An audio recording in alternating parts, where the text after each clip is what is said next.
Hello there. I don't know if you've ever heard of Jungle Jim's International Market. It is a rather unique grocery store here in Ohio, and I think they have two locations, but I'm not entirely sure those are the only locations.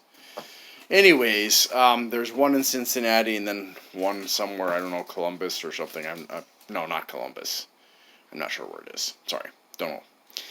If you approach Jungle Jim's, from the very outset, it sets itself apart from all other grocery stores I've ever seen. Why do I say that? Because when you get out of the car, you hear the sounds of jungle animals, like elephants and chimps or monkeys, I'm not really sure. And the decor just really kind of, takes you there in a way, I guess you could say. Okay, and most interestingly, atop the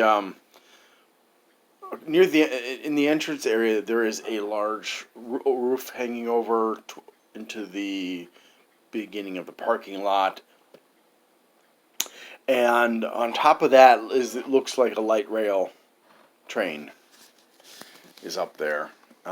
So it's really different. When you walk in, you have no idea what you're getting yourself into, because you can only see a very small portion of the store in front of you. It's not like other stores where you're like, and you just see how massive it is. No, this is the massiveness of this store is concealed. And in fact, you can't, from any vantage point that I found in the store, see the entirety of the store all at once.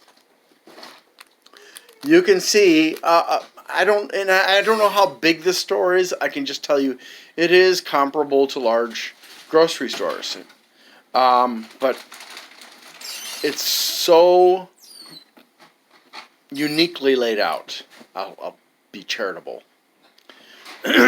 So you will find that I was just there, and I have spent, in preparation for my chocolate review, my mega monster chocolate review of numerous bars of chocolate, hundreds of dollars of chocolate have been purchased for this review. I have spent at least 5 hours in that store. Now you may say, Glenn, why didn't you just go to the candy area and get the chocolate there? Well, it's not that simple. You see, first of all, there's the candy area, then there's the chocolate aisle, then there's Candyland. And on top of that, in the international section, which is organized by sometimes country and sometimes continent, you have to go through all those aisles to find chocolate. So in reality, there aren't 3 places to find chocolate, not including, of course, the cashier's area, where I did find other chocolates that I didn't see elsewhere. There's probably somewhere in the area of 40 to 50 places where you can find chocolate. You can find it in the African aisle.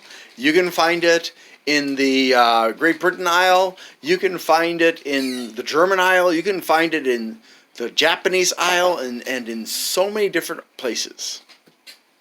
Ironically, though, when I wanted to find one of my favorite dark chocolates, which is made by Whittaker's of, I believe, New Zealand, they didn't have it. They had stuff I'd never heard of, tons and tons of stuff. They did not have some of the stuff I have heard of and have previously reviewed on my blog.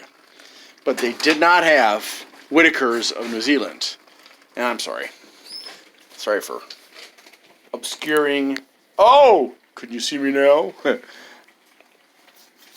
Anyways, that is just a small sample of how hard it is to shop at Jungle Jim's. You see, Jungle Jim's doesn't have thousands of products like maybe Aldi and Trader Joe's. It doesn't have tens of thousands of products like most grocery stores. It has 180,000 products, give or take, from all over the world. And thus, they decided in their infinite wisdom that, hey, let's go ahead and let's put all the products from overseas by the country or continent, because they were too lazy to make several continents. Like Africa is just one aisle plus. And it's not even, and so, you know, it doesn't matter that there are many different cuisines in Africa. There's one aisle plus. And ironically, I was in the Mexican aisle, and I was asking the employee there. And often employees in the international area do not know about food in other areas. Like, which I found out when I talked to a Chinese lady in the Chinese section. She had no idea where to look for what I was looking for.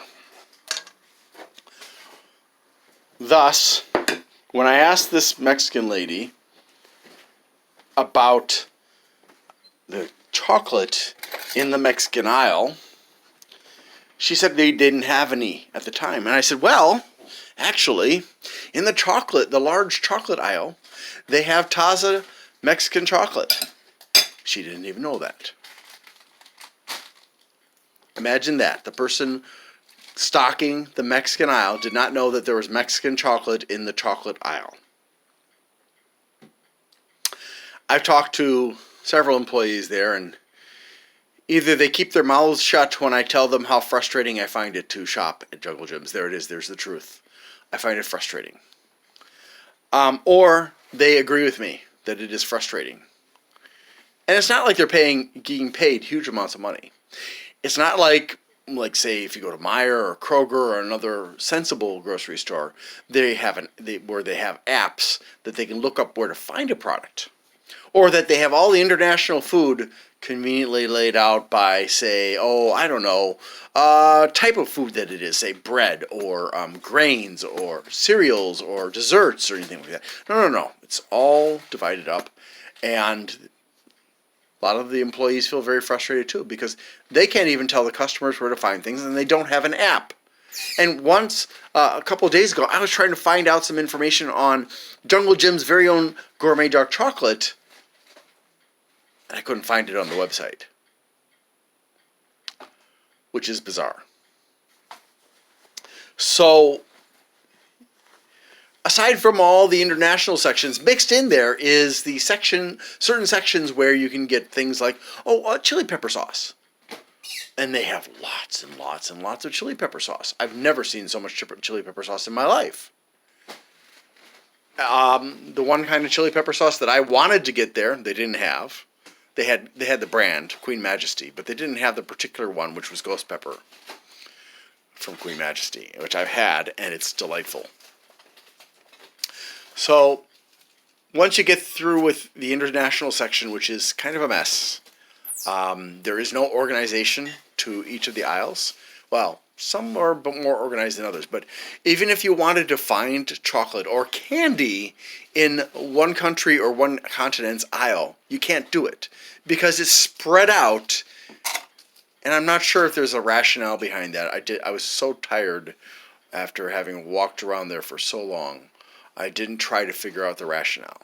All I discovered was that I had to walk up and down every aisle to try and find all the chocolate, the dark chocolate I should say, in each aisle. Imagine that. I couldn't rely on it being in one place in the store, or even the chocolate aisle, the candy aisle, the Candyland, and the cashier's area, but I had to walk up and down every international aisle. Except for, the freezer, fridge area. I could skip that part, because I'm not going to look for chocolate that has to be kept in a fridge or freezer. It's either going to be highly unlikely, or it's going to be pretty expensive, I would think, I mean, how often do you see chocolate in a fridge? And much less a freezer. So, before I had found Candyland, because I didn't even know Candyland existed, although I'd walked past it the one or two times I'd been in there previously, I was wandering around trying to find the cashiers, and I didn't find them, and I ended up at the meat counter. And I said, I had to ask them how to get to the cashier's register, which is, they said, go to Candyland and turn left. And the last time I was there, I was trying to find the milk area.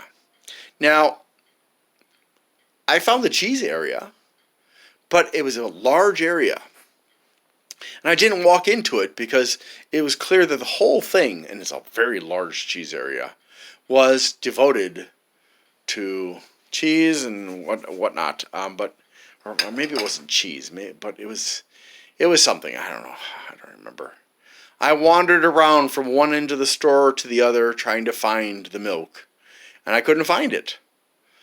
Finally, I asked somebody working there on the opposite side of the store, and the person said, "Oh, you go down there, and when you get to that section, you turn right, go to the end of that section, and there is an aisle that will take you to the milk." Now imagine my surprise. Please don't ask me why the video is getting darker. I have no freaking idea. My phone is a little bit weird. Because the aisle to get from that section to the dairy section, or the milk section, or whatever it was not visible from the other end of that section, which was a good 100 feet away at least. And like I said, you cannot see most of the store from any particular viewpoint. So it is easy to become befuddled, confused, dazed, and frustrated, and even a bit upset from time to time when you can't find an employee who knows where things are throughout the store. What's the upside of shopping at Jungle Gyms? Well, obviously with 180,000 or so products and new products coming in all the time, you're pretty much guaranteed that you're going to find things that are interesting and things that you want. You're also guaranteed that if you're looking for food from a particular cuisine, a particular country, or in Africa's poor case, a particular continent, then... Oh, and if you're looking for something from the kingdom of, the United Kingdom, they've got that all crammed into the Great Britain Isle. But I've got to I'll say you wanted udon from Japan, which is a type of noodle. You just go to the aisle for Japan and you'd find the udon there. If you wanted to have Vegemite, you'd go to the Great Britain aisle. If you wanted to have chana masala, you'd go to the India aisle. Well, actually, India gets several aisles, which is very interesting, and so on and so forth. But then, next to the international section is the American section, and it's pretty small. You can probably, if you're just looking for American stuff, you can probably whiz through there. And the same time it would take you to go through Aldi or Trader Joe's. And then the rest of it is just a hodgepodge mix. I mean, it's huge. It's laid out strangely.